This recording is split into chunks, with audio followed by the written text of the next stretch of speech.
Hello everyone, welcome back to UrbanSubnet.com. We are still working on our IPsec VPN tunnel. So what we're going to do is we're going to create a site-to-site VPN.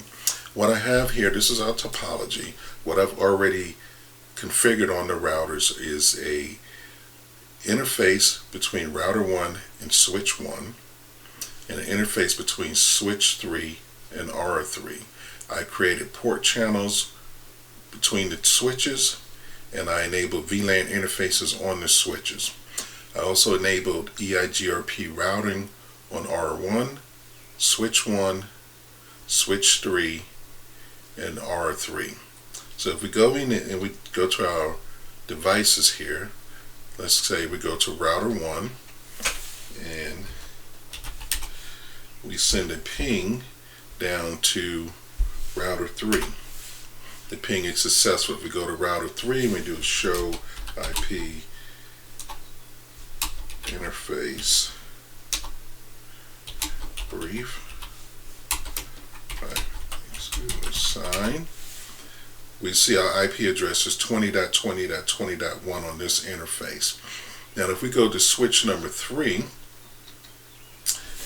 and we go into switch 3, we do show run interface VLAN 20. We see it has an IP address of 20.20.20.5. And I also, when you're working on your switches, you have to put a default gateway. So we do show run include route.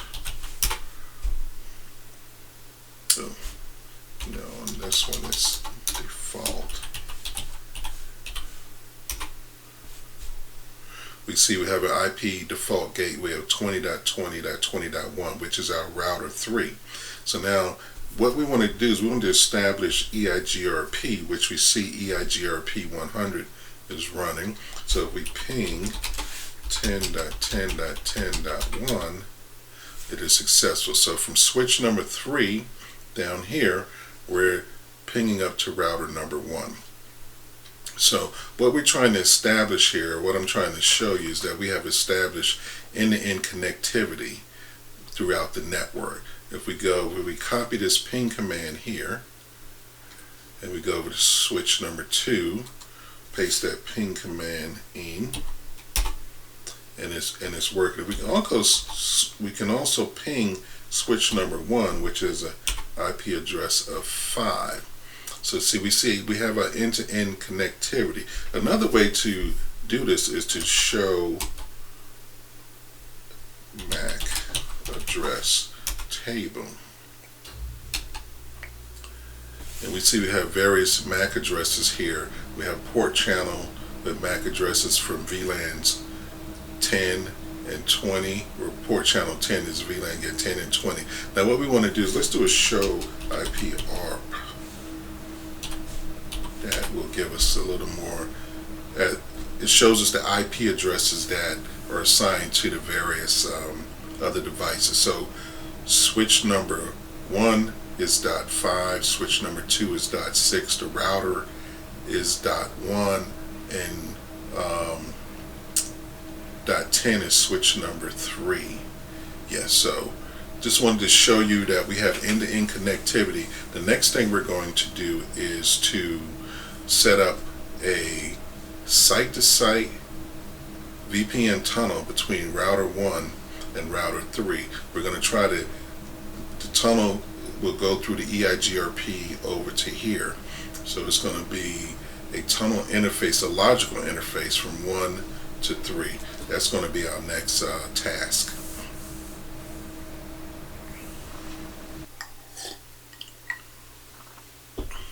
Okay everyone, welcome back to UrbanSubnet.com. We're going to continue on with our task of creating the site-to-site VPN on our network that we have configured. So what we're going to do is we're going to go through the steps first. I came up with 6 steps, or there should be 6 steps to have the site-to-site VPN configured on the device. So step number 1 is going to create the policy.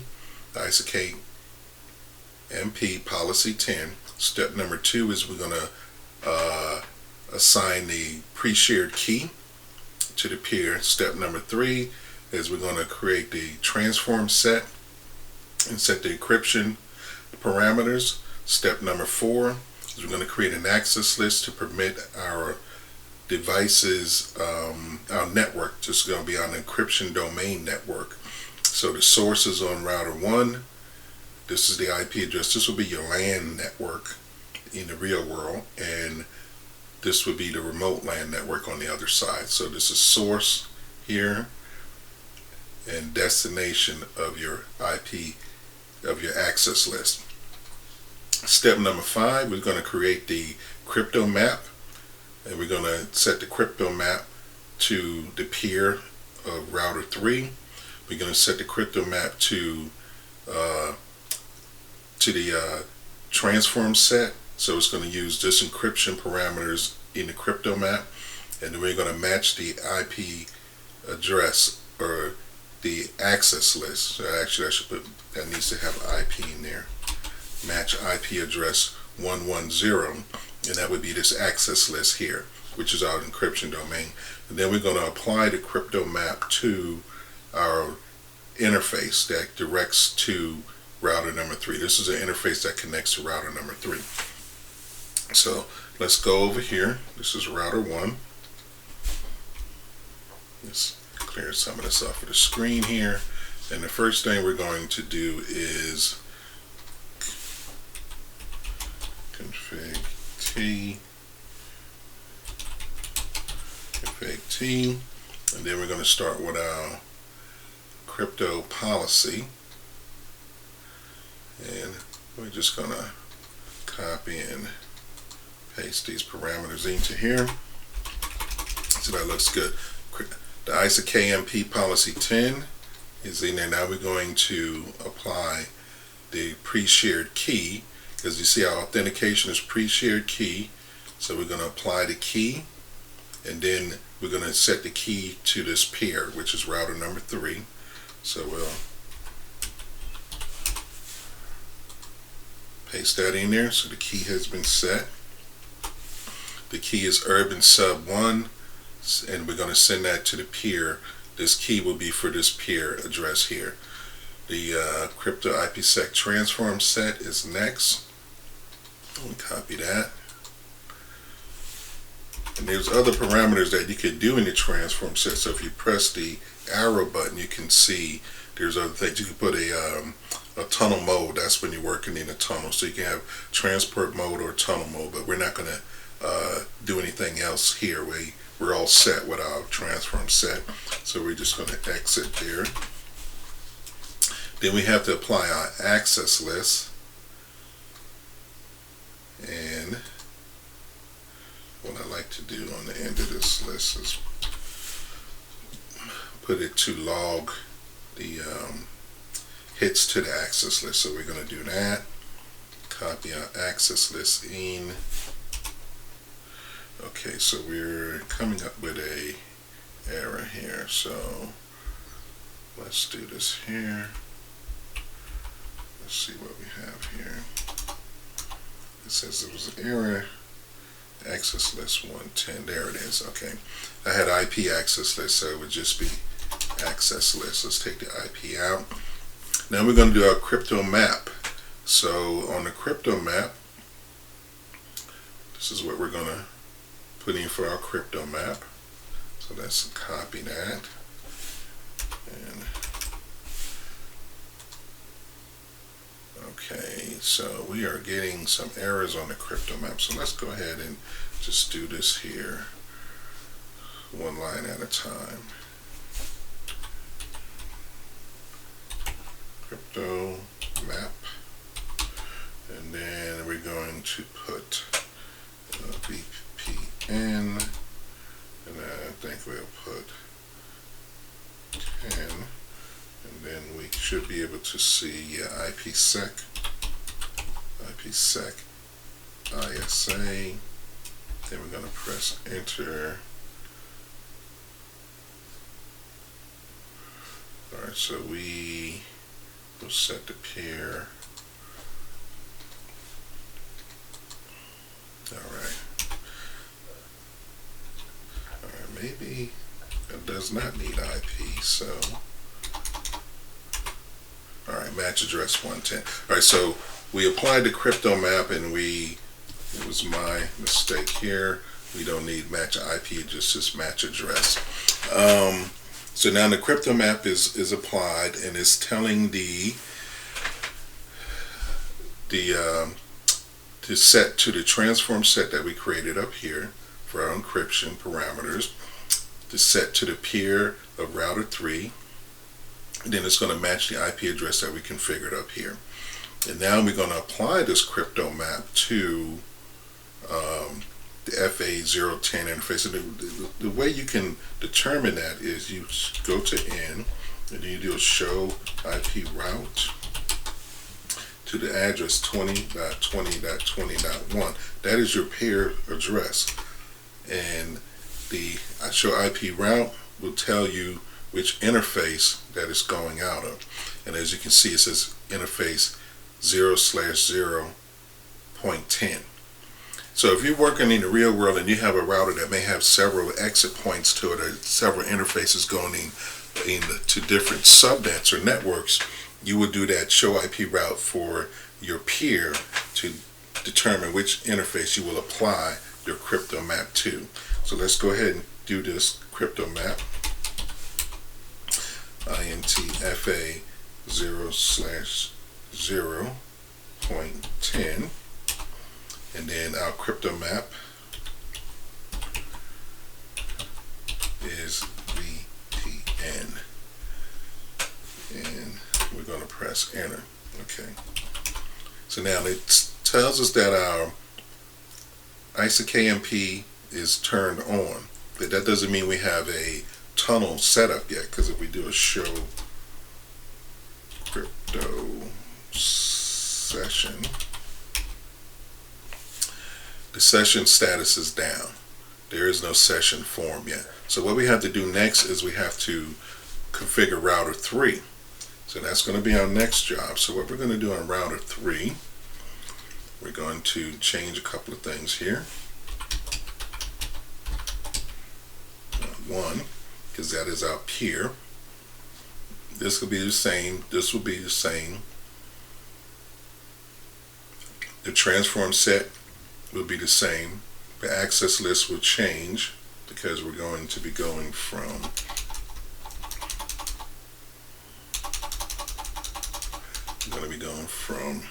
this device to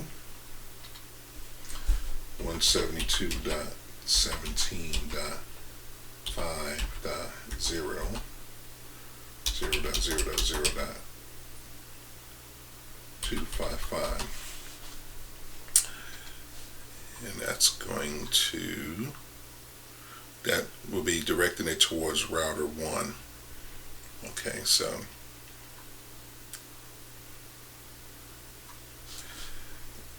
and our peer here is going to be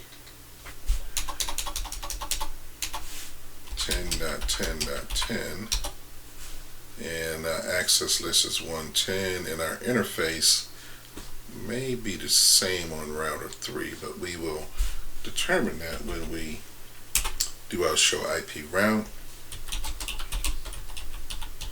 Show IP route to 10.10.10.1. Alright, so it says it's going to FA 0/1.20. So we would have to change that to FA 0/1.20. Alright, so it looks like step 1 is good. Step 2, we're setting the correct peer. Step 3, we've got the transform set. Step 4, we have our access list. Step 5, and I do believe we had to put 10 there in the last one. Just make step 5 looks good, and step 6. So let's go to, we're on router 3. Let's go up here. First thing we're going to do is our policy.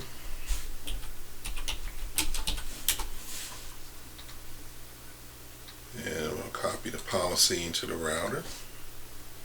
And guys, it's always good to have your script or template together when you're doing this, because if you're typing things in from memory, you can, make some mistakes or forget something.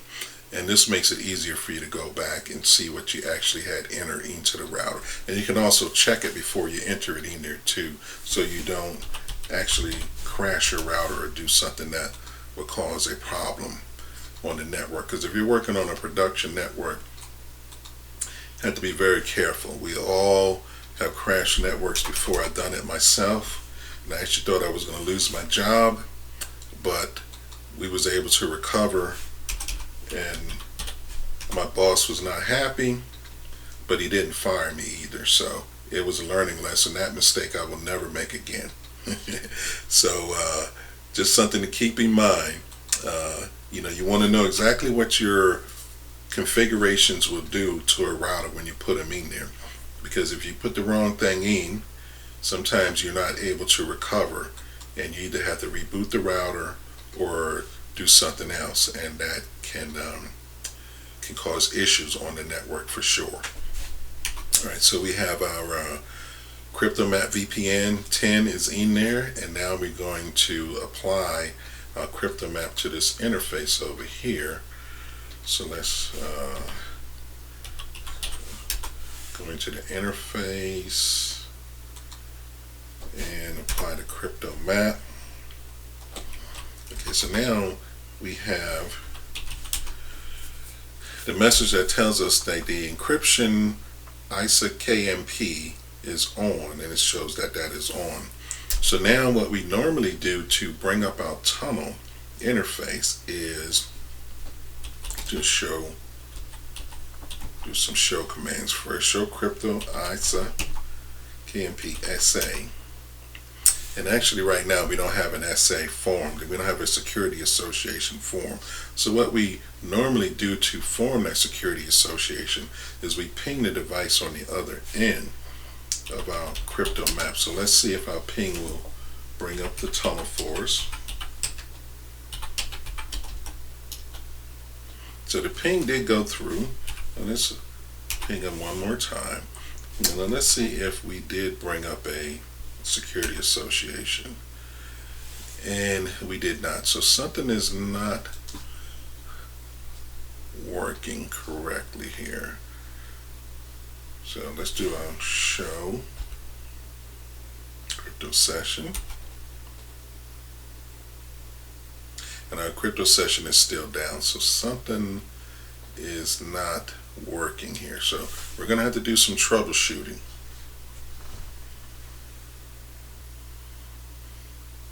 Okay, everybody, we're troubleshooting this VPN setup that we did between router 3 and router 1. What happened is when I did my ping, I did this ping here, and I didn't specify a source interface. So what happens is when you do a ping like that, it sends it out of a up interface. So what I wanted to do is I wanted to ping to router 1 because we're on router 3. So we want to ping 10.10.10.1, but then we want to use the source parameter, the source interface that we're going to use was going to be our loopback 5 interface. And then when we send that ping through the loopback 5 interface, and now if we do our show crypto session, we see our session is up and active. Okay, so that was the reason why the tunnel wasn't coming up during this first series of pings that we sent through, because we didn't source it from our loopback interface. Because what I did is I do it at show IP interface brief. Okay, all right. What happened is I created a logical LAN network. this loopback interface here is a logical interface. It's not a physical interface, so it's a logical LAN network. So since I did not have a LAN network or LAN devices that are actual switches or servers, I created a logical LAN device. So that is why I had to source it from this interface here. But now if we do our show crypto ISA Security Association, we see that we have this QM idle, which is what we're looking for. Sometimes you might see QM or MM. MM is main mode, and that is not good when you're doing a site-to-site VPN. So you want to have a destination for your tunnel traffic, which is 20.20.20.1, and the source is 10.10.10.1, and you got QM idle, and so that looks good. So now if we do an IPsec, show crypto IPsec, show crypto IPsec SA, we want to look for our packets. Now it's very important that you see packets that are encapsulated and encrypted, and then packets that are decapsulated and decrypted. That means that the information going through your tunnel is encrypted. So let's go back to our diagram here. This is our network here. So now we send in traffic from router 1 to router 3. Now obviously the traffic is going to the switch, probably down to this switch here, and then going out to router 3. It could actually go this way too. But the important thing is when the traffic leaves this interface, it is encapsulated and encrypted, and it goes through the network, and then it comes to this interface and it is decapsulated and decrypted. That is what we were trying to achieve. So when you're setting this up in the real world, this router 1, so let's say your network is, say, local. So to say router 1 is at the headquarters building downtown, and router 3 is a branch office out in the suburbs.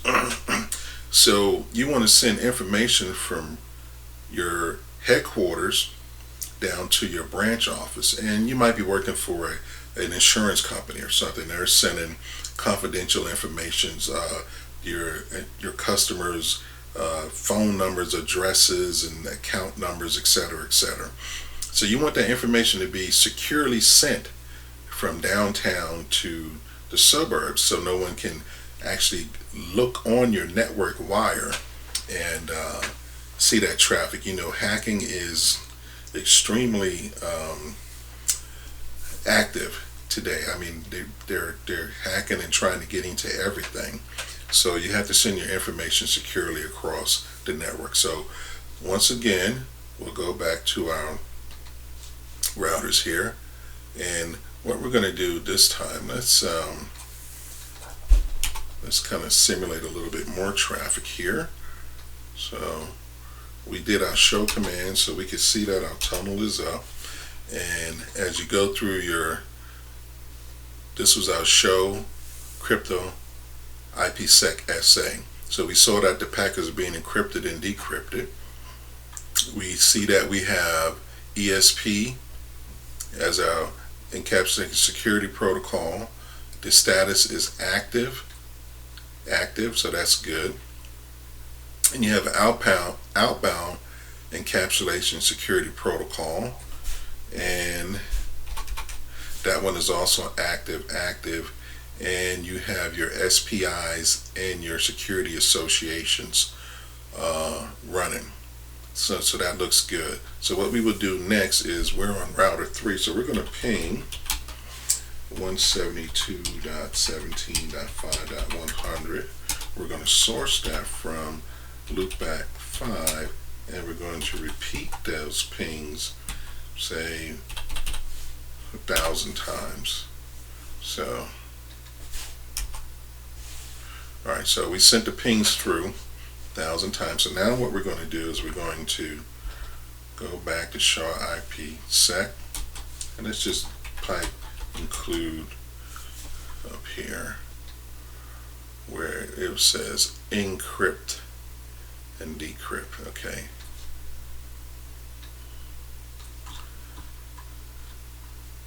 So we go back down here, include encrypt pipe DCRYPT.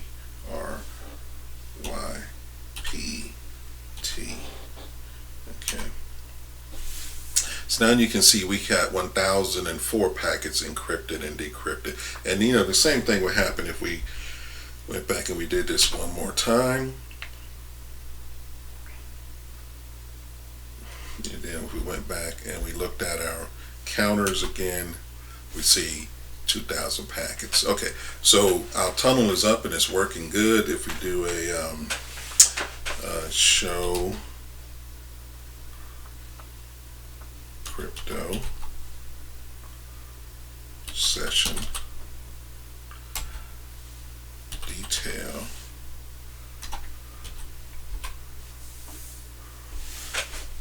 everything looks good in our session. It is up and it is active. It's been up for 8 minutes and 12 seconds. And we have our remote and our local and our remote peers. They're using port 500 is for the IPsec VPN, is the TCP port 500. And we have a lifetime set here, and this is going to prevent our encryption domain, which is 192.168.3 to 172.17.5. The encryption domain is the traffic that you'll be encrypting. The peers or help the routers establish a connection with each other, and then they will form a tunnel, and then the traffic that goes through the tunnel is our encryption domain traffic here. So that all looks good. So we accomplished this task. We'll proceed to our next task, which is going to be setting up a dynamic multi-point VPN. So we're going to do that next. Thank you for viewing, and have a nice day.